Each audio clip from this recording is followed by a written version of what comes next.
A day when 7 mom friends, including me, went to a high-end French restaurant. Reservation for 6 under the name Riley, said Kristen, the queen bee mom, clearly. Then she looked at me with a mean smile and said, "Thanks for making the reservation for us. Since I changed the number of guests, you, who are not our friend, can go home." The other mom friends giggled. "All right then, enjoy your meal," I said and walked away from the luxury mom group. After that, the waiter came to me and the luxury moms turned pale. "My name is Samantha Riley, a 42-year-old housewife. I have a husband of the same age and a 17-year-old son. We live a modest but peaceful life in a house built in a quiet suburban neighborhood. My husband, Nate, is a perfect husband who manages to balance his demanding job with family time. My son, Steven, is also busy every day making memories with friends as he has been accepted into a top soccer university for his love of soccer and is in his last year of high school. As my child rearing is gradually settling down, I've started to have time for my friends too. One night, while enjoying some time alone, I heard a familiar notification sound from an old group chat on my phone. It had been almost 5 years since anyone posted in that group chat. Next March, it looks like all our kids will be graduating, so I thought we should have a little celebration. It was from Kristen, the queen bee mom.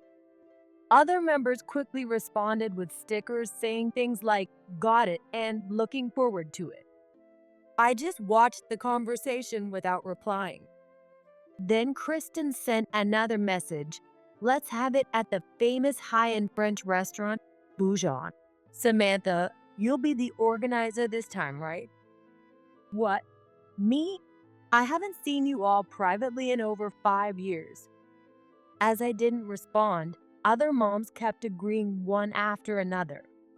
"Since everyone agrees, we'll leave it to you, Samantha," Kristen concluded, making me the organizer this time. "It's about time I settle things," I muttered to myself and picked up my phone. This story starts 10 years ago. We moved to this town because of my husband's job transfer. My son Steven was in the second grade at that time.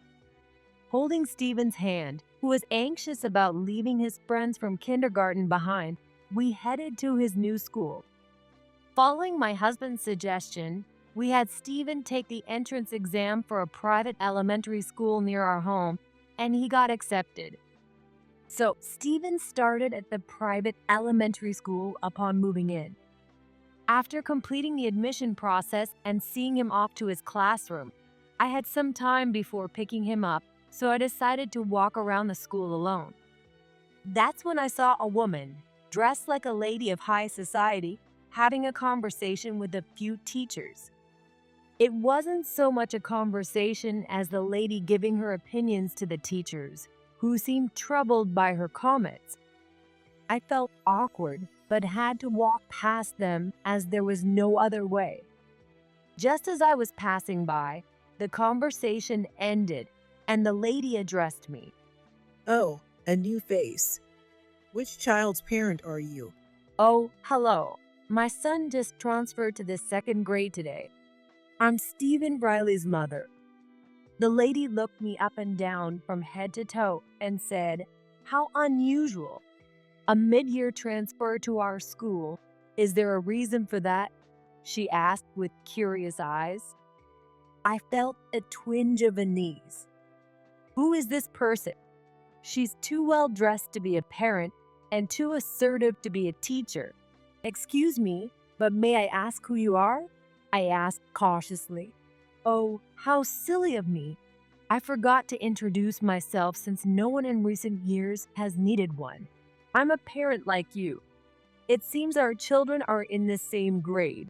I'm Kristen, mother of David Bell," she said. To my surprise, she was also a parent. When I looked around, the teachers had already disappeared.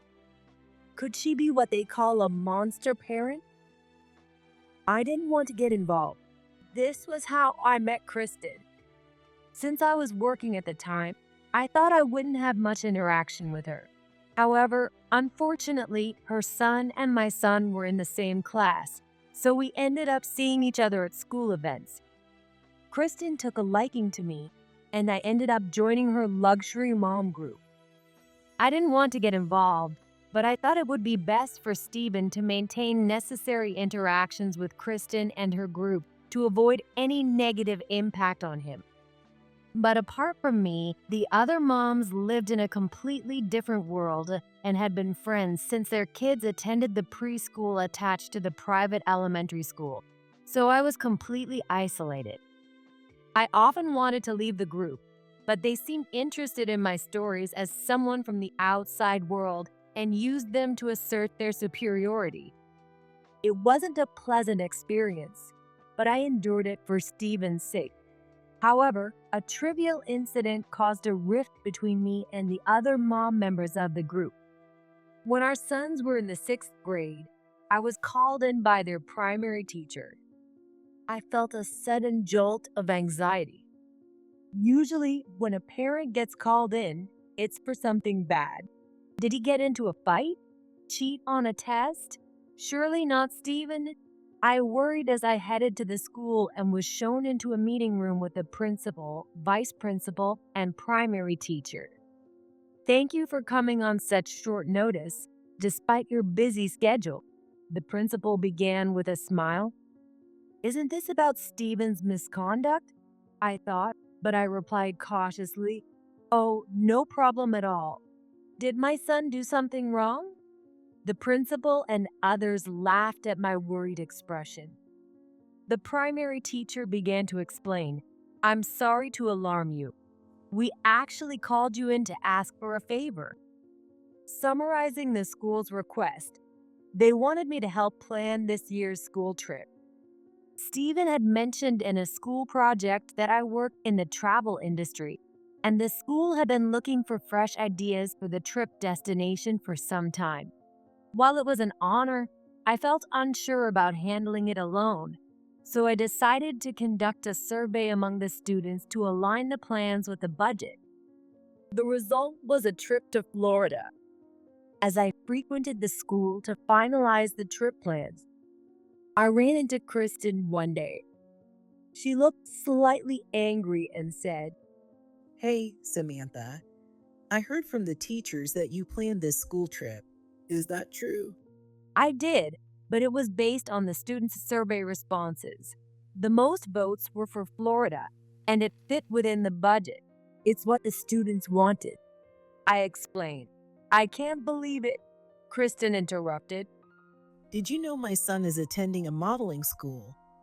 If he gets sunburned in Florida in June, it will ruin his skin. How can someone like you, who works part-time at a travel agency, decide the trip destination? Don't get ahead of yourself. She unloaded her grievances on me, and I noticed the other moms behind her glaring at me. I was at a loss for words, but the primary teacher and vice principal, noticing the commotion, stepped in to explain the situation. Kristen still seemed dissatisfied and said, I'll discuss this further in the principal's office, before disappearing with the teacher and vice principal. The other moms continued to look at me coldly. Just then, I received a call from work, giving me an excuse to leave. Thanks to the efforts of the principal, vice principal, and teacher, the trip went ahead without any issues. According to Stephen, Kristen's son, David, loved Florida and was the most excited of all. If her son enjoyed it that much, Kristen's anger might subside. As expected, the night they returned from the trip, Kristen posted in the mom group chat, Samantha, thank you for planning such a wonderful trip for our kids. Sorry for being so harsh. Other moms also posted their thanks. I'm glad she's in a better mood. As the kids were about to enter middle school, Kristen posted again in the group chat, to celebrate everyone moving up to middle school, how about taking a small trip with the kids? Another mom suggested, "Sounds great. How about we go to Universal Orlando Resort?" Everyone quickly agreed. As usual, I was observing the conversation quietly when Kristen tagged me. "Samantha, are you listening? It's your turn." "Oh, yes, I think Universal Orlando Resort is a great idea," I replied. "Then can you handle all the arrangements? You like doing that, right?" Kristen posted, "What? You want me to arrange everything by myself? Can someone help me?" I replied hastily. "Samantha, of course, you'll do it by yourself. You planned the school trip, didn't you? You can handle this," Kristen posted. I tried to explain. I didn't plan it alone. The school hired my company, and I worked with my colleagues. It wasn't just me. But no one acknowledged my explanation, and Kristen ended the conversation with, "Okay, we're counting on you." If the schedule were more than a month away, it might have been manageable, but the departure date is just 2 weeks from now. During the summer break season, when hotels were already filling up, I asked other members for help in the group chat, but they kept ignoring it. Kristen, on the other hand, checked in daily with "How's it going?" and kept pushing for updates. I wanted to cancel the trip itself, but I wasn't sure what the moms group would say. More importantly, my son was really looking forward to going to the Universal Orlando Resort, so I had no choice but to use my company's resources, even though I didn't want to mix work and personal life. Although I managed to get everything arranged just in time, one thing that bothered me was that Kristen insisted on putting the group's name under her name. Additionally, I was to cover the payment up front and collect the money on the day of the trip, which also concerned me.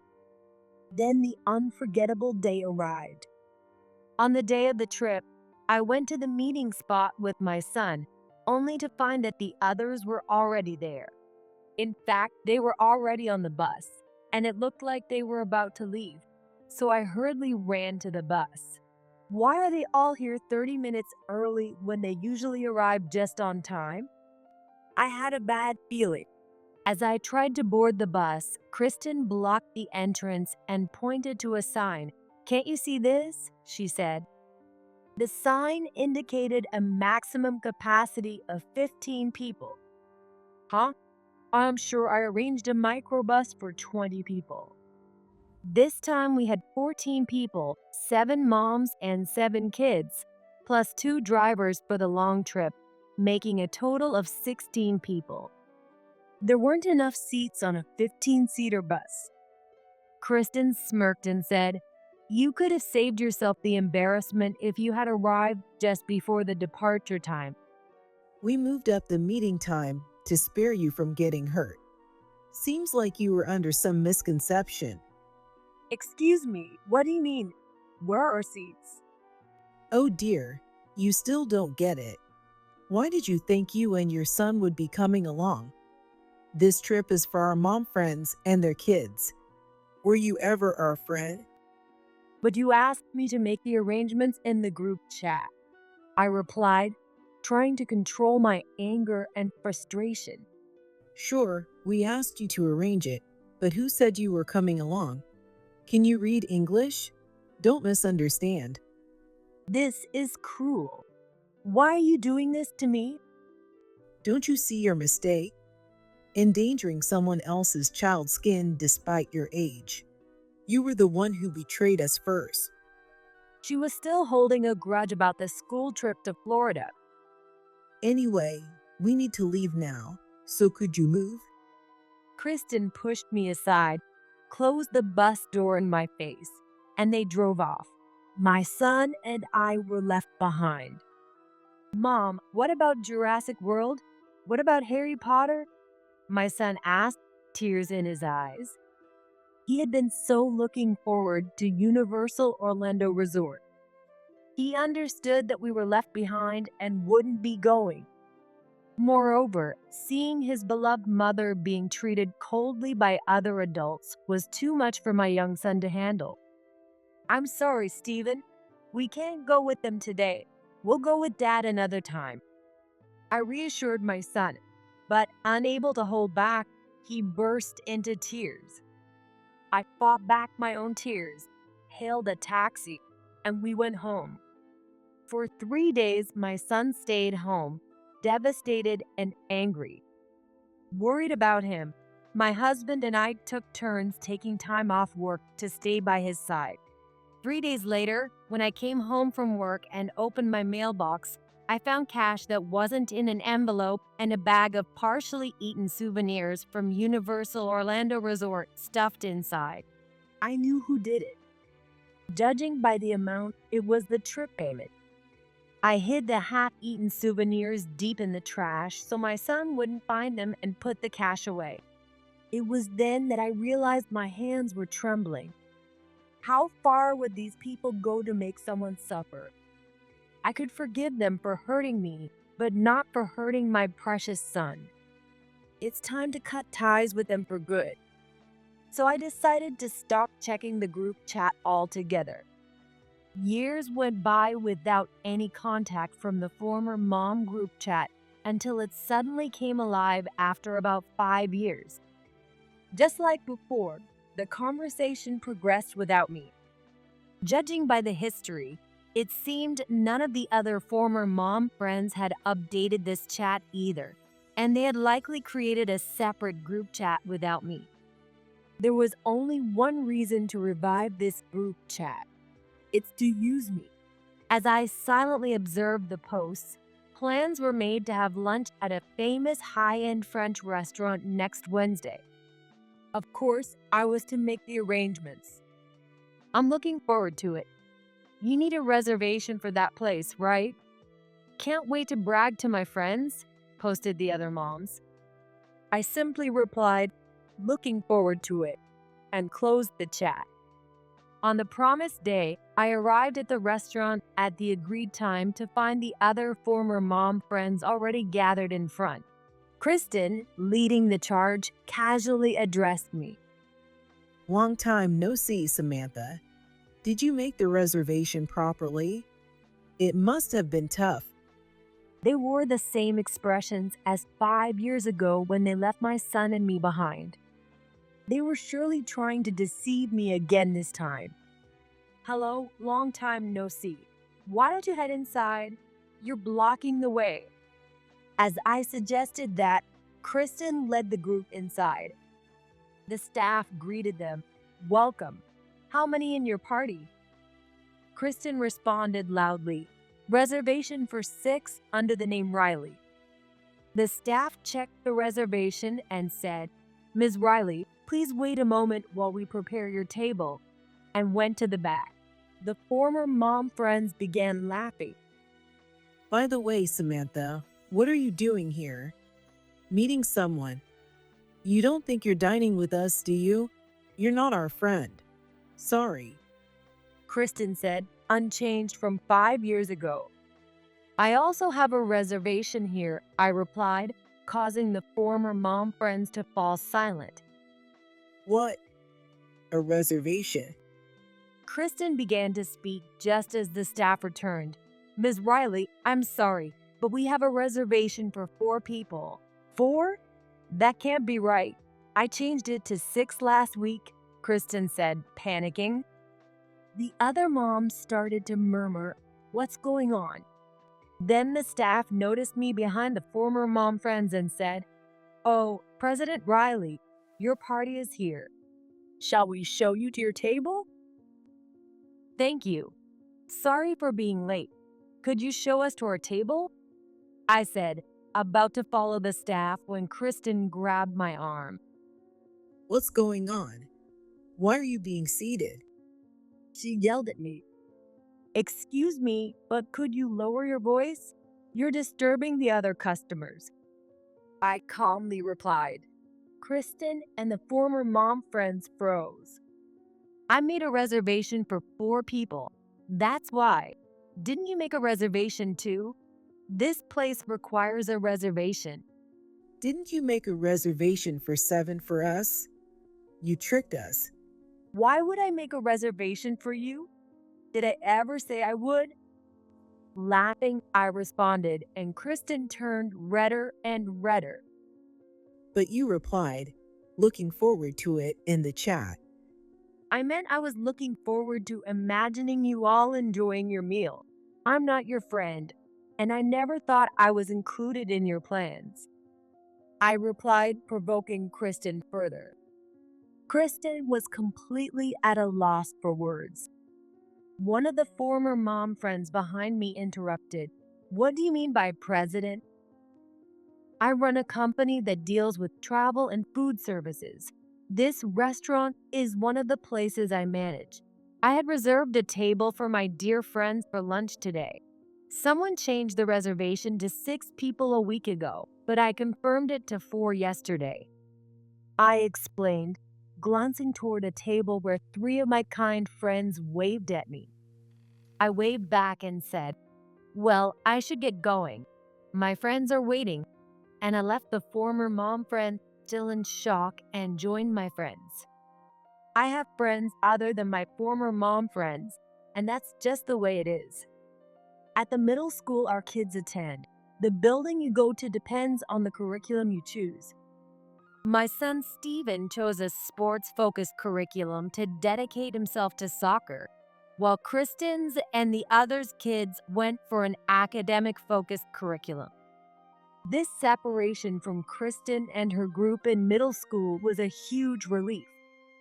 In the new environment, I met kind-hearted mom friends, and Steven thrived in his favorite sport, leading to peaceful days. So, I was there to enjoy a meal with friends I could truly talk to. During the meal, a staff member approached me and whispered, sorry to disturb you, but the woman who was with you earlier is causing a scene at the reception. Looking towards the reception, I saw Kristen throwing a tantrum, shouting, this is unacceptable. I will eat French cuisine here. Make room for us. The other former mom friends were nowhere to be seen. It seemed they had left Kristen behind. Kristen was behaving childishly, demanding to eat French cuisine. Call the police. She's just an old acquaintance, so don't worry about me, I told the staff and watched as Kristen was taken into custody by the arriving police. A few months later, Steven's college entrance ceremony went smoothly, and he moved into his dorm, giving my husband and me some long-awaited couple time. Even so, we both run our own companies, so it's rare for us to have days off together. Despite the busy schedule, life is fulfilling. I had been curious why Kristen started bothering me again after 5 years. Rumor had it that Kristen was desperate to get her son into the entertainment industry and had kept him from playing sports since he was young to avoid injuries. Instead, he became addicted to video games, had his days and nights reversed, and often skipped school.